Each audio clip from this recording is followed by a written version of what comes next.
हम चर्चा करेंगे उत्तराखंड के राजनीतिक घटनाक्रम पर। उत्तराखंड में जो राजनीतिक हलचल लगातार चल रही है, आप सभी लोग उससे वाकिफ़ हैं।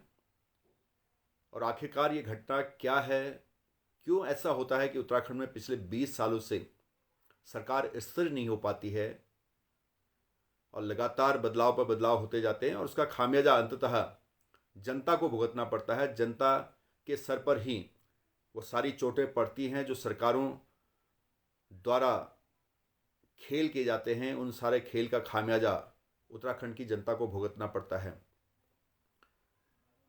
तो थोड़ा सा और साथी इसमें जुड़े, मैं कोशिश कर रहा था कि और लोगों तक भी ये बात पहुँचे, और जो साथी जुड़ चुके हैं वो इस लिंक को कृपया शेयर करने की कोशिश करें ताकि अधिक से अधिक लोगों तक हमारी बात पहुँच पाए। क्योंकि हम सभी को उत्तराखंड की भलाई के लिए सोचना चाहिए। और जो हमारा उत्तराखंड बहुत संघर्षों के बाद मिला, बहुत शहादतों के बाद मिला, उस संघर्ष, उस सपने को हमें ज़िंदा रखना होगा। और उस संघर्ष के लिए जिन लोगों ने संघर्ष किया वो आज भी हैं। कई लोगों ने अपनी शहादतें दी। तो संघर्ष उत्तराखंड को संवारने का है, उत्तराखंड में परिवर्तन करने का है। लेकिन जो राजनीतिक अस्थिरता इसको बार बार पीछे धकेलती है, उस पर चर्चा करने की ज़रूरत भी है। तो हम आज की इस चर्चा को आगे बढ़ाएंगे और सभी साथी जो मेरे आज के इस फेसबुक लाइव पर जुड़ चुके हैं, मैं उनका फिर से स्वागत करते हुए अपनी बात आपके सामने रखूंगा कि हम सभी जानते हैं कि आम आदमी पार्टी कितने शिद्दत के साथ यहाँ के राजनीतिक घटनाक्रम को जनता के समक्ष रख रही थी। और पुराने टीएसआर जो हैं उनके जाने के सटीक कारणों को हम निरंतर आपके सामने ला रहे थे और उस पर प्रकाश डाल रहे थे। तो और भी इस पर और भी स्पष्टता के साथ भारतीय जनता पार्टी ने जनता को खुद ही समझा दिया है। भारतीय जनता पार्टी ने खुद ही ये बता दिया है कि वास्तव में पुराने टीएसआर जो थे वो निष्क्रिय थे।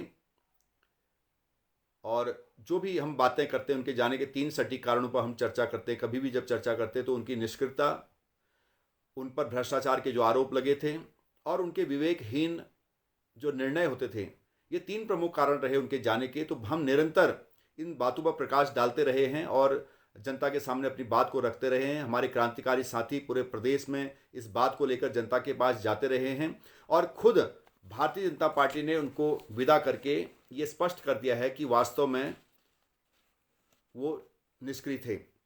तो अब चर्चा करते हैं। वो तो चले गए, अब वो चले गए हैं तो उस पर ज़्यादा चर्चा करने की अब आवश्यकता नहीं है, उस पर आप सभी लोग जानते हैं। मैं ये बताना चाहता हूँ कि ये कहानी क्या है। ये कहानी दरअसल है कमाऊ पूत और जिताऊ पूत की। आपको 2 शब्द बहुत ध्यान से सुनने होंगे, एक कमाऊ पूत और दूसरा जिताऊ पूत।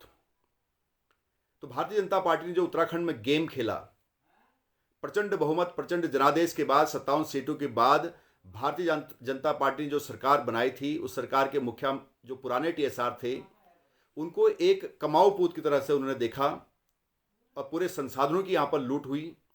और आखिर में जब आप चुनाव आने वाले हैं, चुनावी वर्ष है, 8-10 महीने बाद आचार संहिता भी लगेगी, तो ऐसे में भारतीय जनता पार्टी को एक प्रतीत होने लगा कि जिस प्रकार से आम आदमी पार्टी मुखर होके जनता के सामने सरकार के कारनामों को रख रही है, उससे भारतीय जनता पार्टी भयभीत हो चुकी थी। भारतीय जनता पार्टी को आने वाले चुनाव में अपनी दुर्गति साफ तौर पर नजर आ रही थी।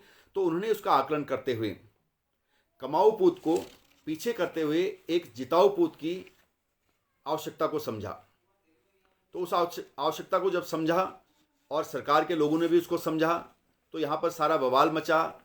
विधायकों ने भी आवाज़ उठाई, मंत्रियों ने आवाज़ उठाई, इवन केंद्रीय मंत्रियों ने तक कहा कि उत्तराखंड में भ्रष्टाचार हुआ। 3000 करोड़ का एक पत्र मेनका गांधी जी ने भी लिखा था, निशंक जी ने भी कुंभ के लिए कहा था। तो बहुत चारों तरफ से आवाज़ आने लगी और यहाँ पर कई निर्णय ऐसे होने लगे। आपदा के समय में कुछ नहीं हुआ, कोविड में कुछ नहीं हुआ, और आप देख रहे हैं कि गैर शरण में सत्र चलाया, बिना मांग पर मंडल बना दिया, मातृशक्ति पर लाठीचार्ज कर दिया, बेरोजगार तमाम हर जगह पर आंदोलन में बैठे हैं, उनसे कोई बातचीत करने वाला नहीं है। तो इस पूरे घटनाक्रम को भांपते हुए भारतीय जनता पार्टी के शीर्ष शीर्ष नेतृत्व को लगा कि अब वास्तव में उत्तराखंड में जो चुनाव आएंगे तो उनकी दुर्गति होने वाली है। तो ऐसे में उन्होंने अब एक कमाऊ पूत को विदा करते हुए एक नए जिताऊ पूत को लाने की कोशिश की, क्योंकि जो कमाऊ पूत होता है वो अपना बहुत कुछ खो चुका होता है।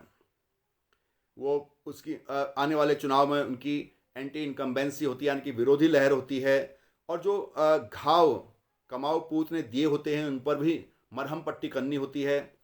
आप देखते हैं कि बहुत सारे घाव उत्तराखंड को दिए हैं पुराने टीएसआर ने, और जो दाग दिए होते हैं उनको भी धोने की आवश्यकता होती है। तो अब जो घाव हैं, जो दाग हैं, उनकी भरपाई के लिए एक ऐसा चेहरा भारतीय जनता पार्टी को चाहिए था जो अनजान हो, क्योंकि बाकी तो जाने पहचाने चेहरे हैं, सबको सबका पता है। तो उन्होंने यहाँ पर एक ऐसा खेल खेला, एक ऐसे चेहरे को मुख्यमंत्री बना दिया जो अनजान था, जिसके बारे में जनता कम जानती है। ये एक तरह से जनता को धोखे में रखकर वोट हासिल करने वाली बात है। ये कवायद भारतीय जनता पार्टी यहाँ पर कर रही है कि एक ऐसे चेहरे को जिसको जनता कम जानती है उसको मुख्यमंत्री बना दें, और पिछले जो 4 साल के जो काम हैं, जो घाव हैं, जो दाग हैं, उन पर पर्दा डालने की कोशिश हो रही है। उनको भुलाने की कोशिश वो करेंगे ताकि जनता भूल जाए, क्योंकि कभी कभी जनता की ये समझ लेते हैं, राजनीतिज्ञ समझ लेते हैं या पार्टियां समझ लेते हैं कि जनता की मेमोरी बहुत शॉर्ट होती है, छोटी होती है। लेकिन पिछले 4 सालों में जो भारतीय जनता पार्टी ने उत्तराखंड की बर्बादी की है उसको अब उत्तराखंड की जनता भूलेगी नहीं। तो पिछले 4 सालों में जो राजनीतिक विकृतियां यहाँ पर आई हैं उनको ढकने का प्रयास ये भारतीय जनता पार्टी ने किया है, क्योंकि सुधार अब संभव नहीं था, तो इसलिए नए टीएसआर की एंट्री करा दी। तो ये आपको याद होगा, ये वही पार्टी है जो गरीबी तो नहीं मिटा सकती, लेकिन गरीबों को छुपाने के लिए उनके आगे दीवार खड़ी कर सकती है, यानी कि उनको पर्दे के पीछे रखती है। आपने देखा होगा पहले भारतीय जनता पार्टी के समय में जब अमेरिका के राष्ट्रपति आए थे गुजरात दौरे पर, तो वहाँ पर जो झोपड़पट्टियाँ थी उनको ढकने के लिए उनके आगे दीवारें खड़ा कर दी थी। तो ये पार्टी, ये लोग गरीबी नहीं मिटा सकते, लेकिन दीवार की आड़ में उनको ढकने वाले लोग हैं, तो क्या कर पाएंगे? बहुत ज़्यादा नहीं कर पाएंगे। तो ऐसे में आप पुरानी बातों पर न जाते हुए जो नए टीएसआर आए हैं, जैसे कि मैंने कहा कि भाई अब चुनावी वर्ष है और आपको जिताऊ पूत की ज़रूरत पड़ती है, तो उसमें भाजपा को एक अनजान चेहरे की आवश्यकता थी जो उन्होंने नए टीएसआर के रूप में यहाँ पर दिया, और ये सब उत्तराखंड के वोटरों को गुमराह करने के लिए हैं, यहाँ की जनता को गुमराह करने के लिए हैं। तो लेकिन मैं उनके बारे में अभी कोई नकारात्मक टिप्पणी नहीं करूंगा। नए टीएसआर के बारे में बहुत ज़्यादा नकारात्मक टिप्पणी करने से पहले ये देखना होगा कि वर्तमान स्थिति में जो भाजपा की पिछली सरकार की विकृतियां रही हैं उनको ठीक करने के लिए ये क्या प्रयास करेंगे, इनका आकलन क्या रहेगा, इनका एफर्ट क्या रहेगा, उसका आकलन हमें करने की आवश्यकता है। उस आकलन को करने के बाद कुछ उनके बारे में बोलना उचित होगा, क्योंकि बहुत नकारात्मक बोल के सही नहीं है। लेकिन घटनाक्रम को जानने की आवश्यकता है कि जिताऊ पूत की भारतीय जनता पार्टी को आवश्यकता क्यों पड़ रही है। तो आज हालांकि उनके पद ग्रहण करने का दूसरा ही दिन है, और समाचार पत्रों से या अन्य जो संचार के माध्यम हैं उनसे पता चल रहा है कि उनको अचानक मुख्यमंत्री के पद पर आसीन कर उनकी पार्टी ने उनको अलंकृत किया है, ऐसा प्रतीत हो रहा है समाचार पत्रों से। और उन्होंने खुद भी कहा है कि भाई मुझे उम्मीद नहीं थी कि मैं उत्तराखंड का मुख्यमंत्री बनूंगा, और वास्तव में किसी को भी उम्मीद नहीं थी कि इतना प्रचंड जनादेश के बाद भारतीय जनता पार्टी की ये दुर्गति होगी कि उनको 5 साल खींचने के लिए भी, सरकार चलाने के लिए भी लाले पड़ सकते हैं। और दूसरी बात यह है कि 56-57 विधायकों में से कोई भी ऐसा विधायक नहीं था जो मुख्यमंत्री बनाने लायक थे। तो खैर उनके विधानमंडल ने जो डिसीजन लिया, विधायक दल की बैठक ने जो डिसीजन लिया, उस डिसीजन का सम्मान सभी को करना पड़ता है, और हमने भी उनको शुभकामनाएं दी। लेकिन जब उनको खुद ही इस बात की उम्मीद नहीं थी कि वो मुख्यमंत्री बन सकते हैं और वो बना दिए गए हैं, तो अब इसमें देखने वाली बात है कि वो क्या आगे कर पाएंगे।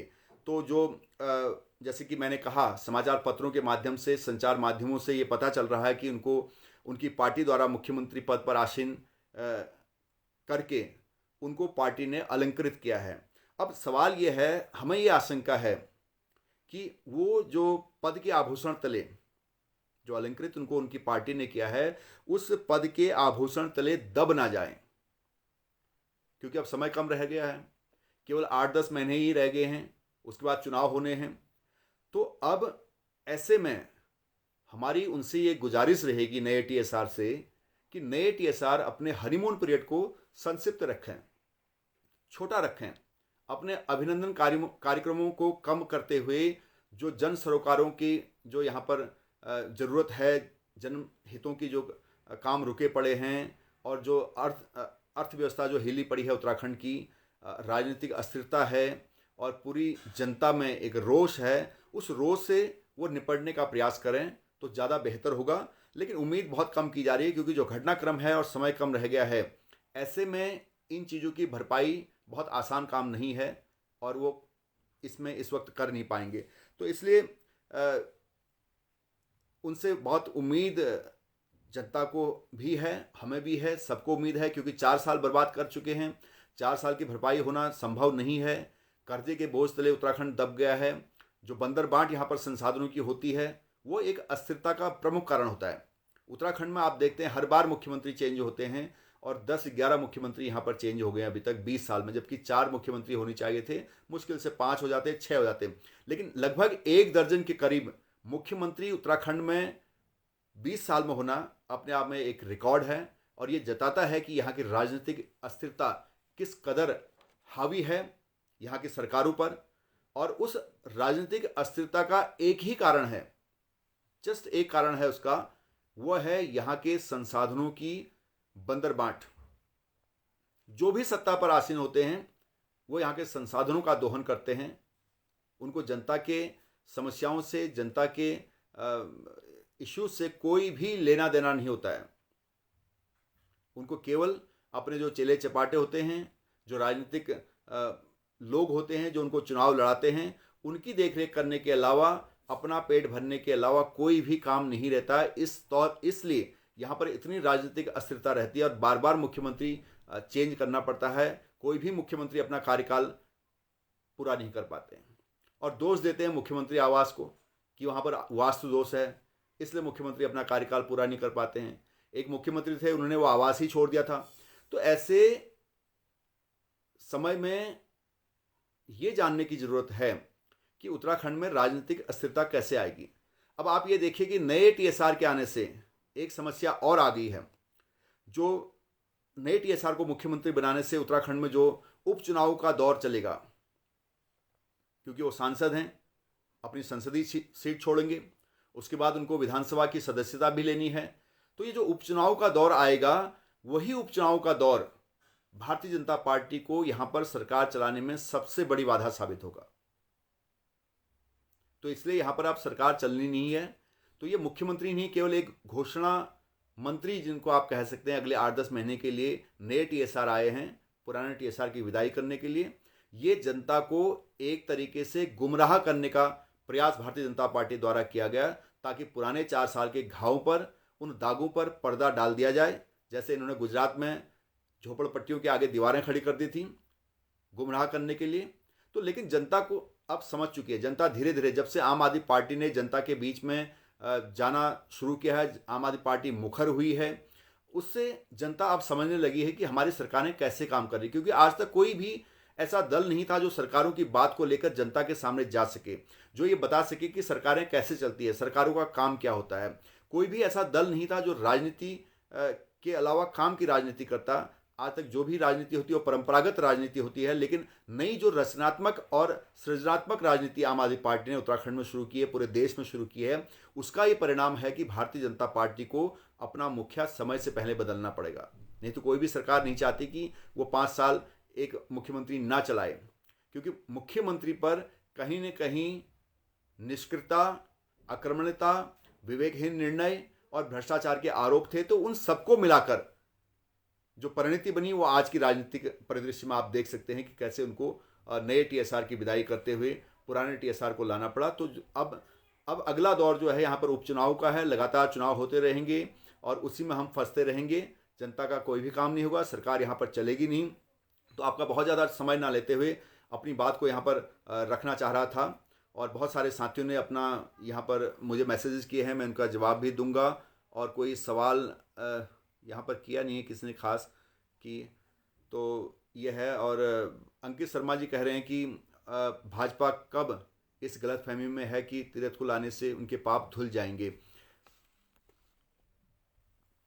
देखिए, कभी भी मैंने कहा कि कमाओ पूत जिताओ पूत। जब पहले कमाओ पूत की जरूरत थी तो यहाँ के संसाधनों का दोहन हुआ। एक मुख्यमंत्री थे, उनके पास सारे मंत्रालय थे, 1/4 मंत्रिमंडल उनके पास अपने पास था, 50 डिपार्टमेंट उनके पास थे, सबसे ज़्यादा कर्ज अब तक का उन्होंने लिया था।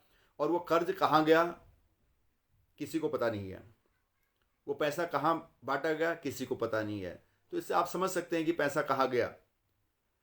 तो जब वो पैसा कमाने में लगे हुए थे, उगाही में लगे हुए थे, स्पष्ट तौर पर था। और नैनीताल हाईकोर्ट ने उनके ऊपर सीबीआई जांच के आदेश दिए थे, तो मुख्यमंत्री ने रातों रात सुप्रीम कोर्ट की शरण ली और स्टे लेकर यहाँ पर चल रहे थे।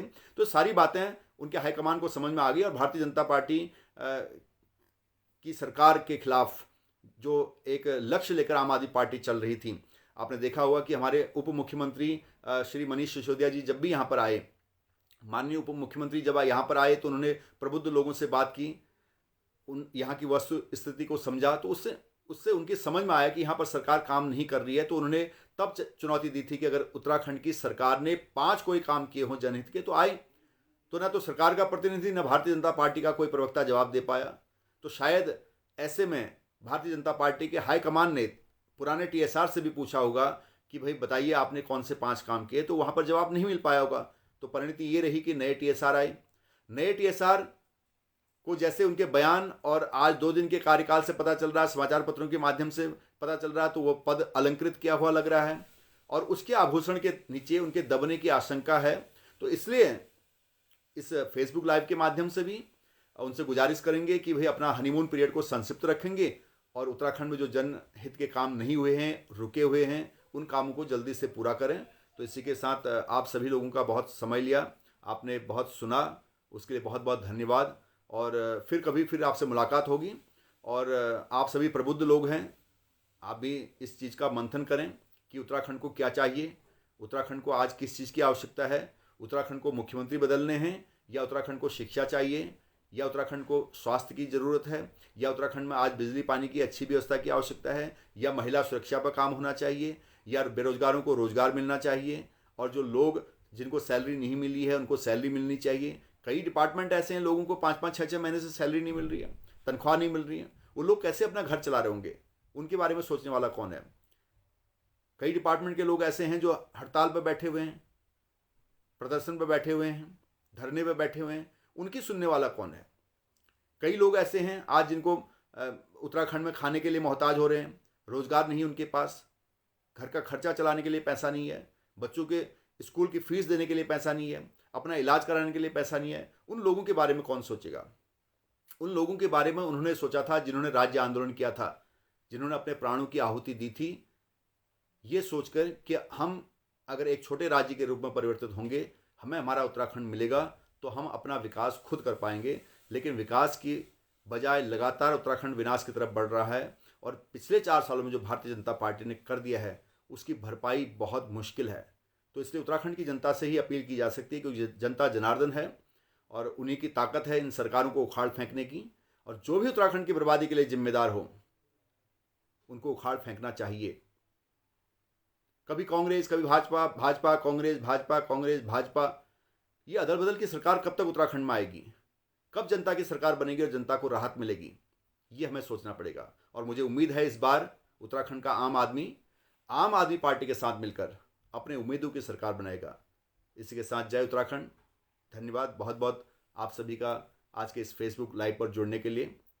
Thank you.